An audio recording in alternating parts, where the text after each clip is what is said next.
নমস্কার, কেমন আছেন আপনারা সবাই? নিশ্চয়ই খুব ভালো আছেন আর আমরাও খুব ভালো আছি। আজকে ছিল শনিবার। আর শনিবার ঘরে থাকবো এমনটা তো হতেই পারে না। শনিবার হলেই মনে পড়ে চলো একটু বাইরে কোথাও থেকে ঘুরে আসি। তো সেই মতোই আমরা বেরিয়ে পড়েছিলাম বার্লিনেরই একটা সুন্দর গ্রামেতে যাওয়ার জন্য। রূপকথার গ্রাম বলতেই পারেন কিন্তু, কারণ আপনারাও যখন দেখবেন গ্রামটা অসম্ভব সুন্দর একটি গ্রাম। তো চলুন আপনারাও তাহলে ঝটপট আমাদের সাথে রেডি হয়ে পড়ুন ওই গ্রামটা দেখার জন্য। ওই জায়গাটাতে যেতে গেলে আমাদের বাড়ি থেকে অনেকটাই দূরে ছিল, প্রায় 2 থেকে আড়াই ঘন্টা লেগেই যেত। ওই জন্য সকাল সকাল আমরা বেরিয়ে পড়েছিলাম আর স্টেশনেও চলে এসেছি। আর একটু পরেতেই আমাদের ট্রেন আছে। ও বলতে বলতে ট্রেন চলেও এসেছে। স্টেশনে তো অনেকই লোকজন রয়েছে, মনে হচ্ছে ট্রেনে ভালোই ভিড় হবে। চলুন চটপট আগে ট্রেনেতে উঠে পড়ি। আমরা এখন ট্রেন থেকে নেমেও পড়েছি। আর ট্রেন থেকে নেমে ওই 10-15 মিনিট মতো হেঁটে যেতে হবে। এখান থেকে হেঁটে যেতেও বেশ ভালো লাগছে। চারপাশেতে ছোট ছোট বাড়ি হয়ে রয়েছে, সেই বাড়িগুলোকেই দেখতে দেখতে যাচ্ছি। আসলে এই জায়গাটা একটা নদীকে কেন্দ্র করে গড়ে উঠেছে। চারদিকে নদী রয়েছে, না চারদিকে বলা ভুল হবে, নদীটা মাঝখানে রয়েছে আর তার চারদিকে কেন্দ্র করে গ্রামটা গড়ে উঠেছে। আর দেখুন রাস্তার ধারেতে কি সুন্দর গোলাপ ফুলের গাছ লাগানো আছে। সৈকত আগের বছর একবার গেছিল এখানেতে, তখন গোলাপ ফুলগুলো লাল কালারের ছিল। মনে হয় বছর বছর গোলাপ ফুলগুলো অন্যরকম কালারেরই এখানটাতে লাগানো হয়। আগের বছর লাল ছিল আর এবছর পিঙ্ক, দেখতে বেশ সুন্দরই লাগছিল। আর যত সামনের দিকে এগিয়ে যাচ্ছি মানুষজনের ভিড় ততই বেশি দেখতে পাচ্ছি। দেখে মনে হচ্ছে জার্মানির সমস্ত লোকজন এখানেই মনে হয় চলে এসেছে। বললাম না এই গ্রামটা তৈরি হয়েছে একটা নদীকে কেন্দ্র করে। তো আমরা সেই গ্রামটা দেখার জন্য এখানেতে এরকম কায়াকিং করা যায়। তো আমরাও চলে এসেছি সেই কায়াকিং করব বলেই। কিন্তু আসার পরেতে দেখলাম আজকে ওয়েদারটা ভালো রয়েছে বলে এতটাই ভিড় হয়েছে, আগে থেকেই সব টিকিট অনলাইনে সোল্ড আউট হয়ে গেছিলো। তো কি আর করা যাবে, ওখান থেকে আমাদের বলল যে তোমরা দুপুর 2টোর পরেতে আসো, তখন টিকিট তোমরা পেয়ে যাবে। তো সেই জন্য আমরা ভাবলাম হাতে এখনও প্রায় 2 ঘন্টা মতো সময় আছে, আমরা তাহলে হেঁটেই একটু চারদিকে গ্রামটা দেখি। দুপুর 2টোর পরেতে আসবো, তখন কায়াকিং করব। তো সেই মতোই আমরা হেঁটে বেরিয়ে পড়েছি, হেঁটে হেঁটেই এই গ্রামটাকে এক্সপ্লোর করব বলে। শহরের ওই ব্যস্ততা থেকে কিছুটা সময় এরকম গ্রামেতে এসে ঘুরতে কার না ভালো লাগে বলুন।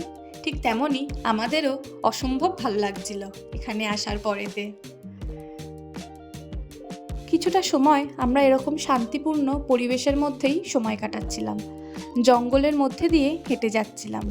হেঁটে যেতে যেতেই কিছু এই যে সামনে দেখুন এরকম ছোট ছোট ব্রিজ দেখতে পাচ্ছিলাম। এই ব্রিজগুলো করাই হয়েছে একটা দিক থেকে আর একটা দিকে যাওয়ার জন্য। আবার জানেন তো কিছু কিছু ব্রিজের সামনে আবার লক করা থাকতো, তার মানে ওই ব্রিজগুলোতে আর যাওয়া ওপারে যাবে না। আমরা তো টোটাল 4 জন গেছিলাম, আমি, সৈকত আর একটা আমার বান্ধবী আর তার হাজবেন্ড।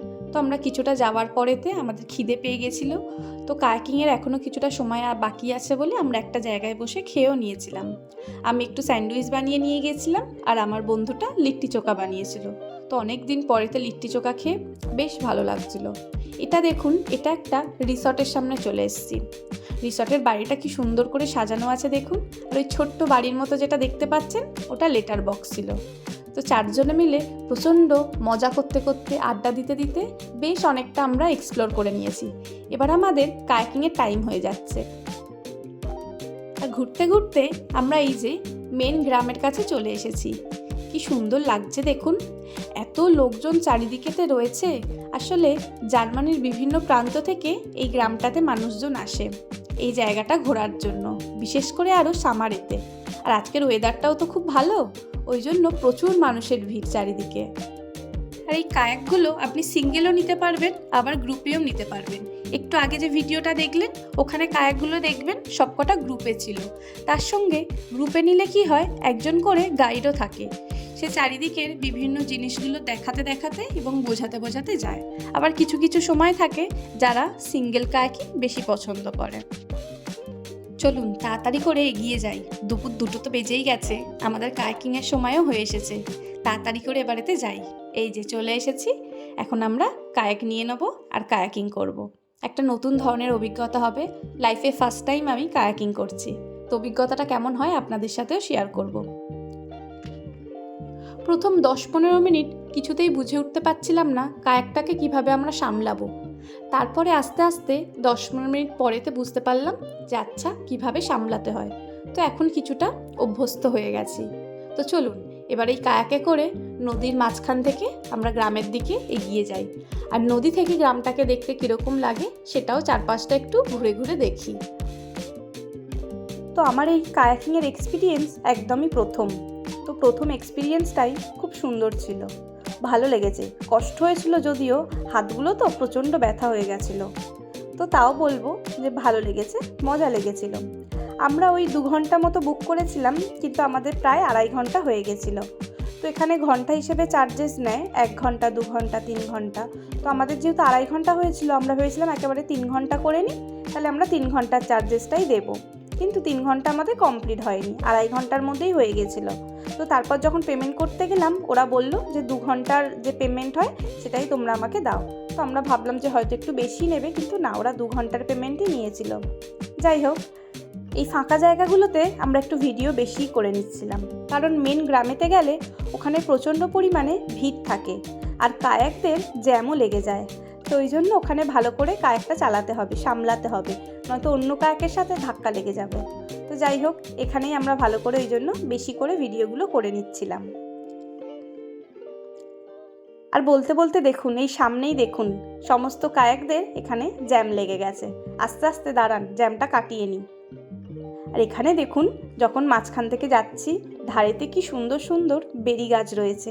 ইচ্ছা হচ্ছিল 2-3টে বেরি পেরে নিই, কিন্তু যখন কায়াক আমরা নিচ্ছিলাম ওখান থেকে আমাদের বলেই দিয়েছিল যে এখান থেকে গাছ থেকে কোনো কিছু পারবেন না, তাহলে কিন্তু পুলিশ চলে আসবে। সেই ভয়েতে আমরাও হাত দিইনি। সুন্দর লাগছে দেখুন গ্রামটাকে দেখতে, অসম্ভব সুন্দর লাগছিল। অলমোস্ট আমাদের 2.5 ঘন্টা এবার কমপ্লিট হয়ে যাবে। তো আমাদের কায়াকিং করা কমপ্লিটও হয়ে গেছে, আমরা বেরিয়ে গেছি। এবার আস্তে আস্তে বাড়ির দিকে যাব। প্রায় এখন সন্ধে 6টা মতো বাজে। বাড়ি যেতে যেতে 8টা 8:30 তো বেজেই যাবে। তো ওই জন্য বেশি আর দেরি করলাম না, এবার এখান থেকে বেরিয়ে পড়ছি বাড়ি যাব বলে। তো ভিডিওটা তাহলে আজকে এই পর্যন্তই থাকলো। যদি আপনাদের ভালো লাগে ভিডিওটা, অবশ্যই একটা লাইক করে দেবেন। আর ভালো থাকবেন সবাই।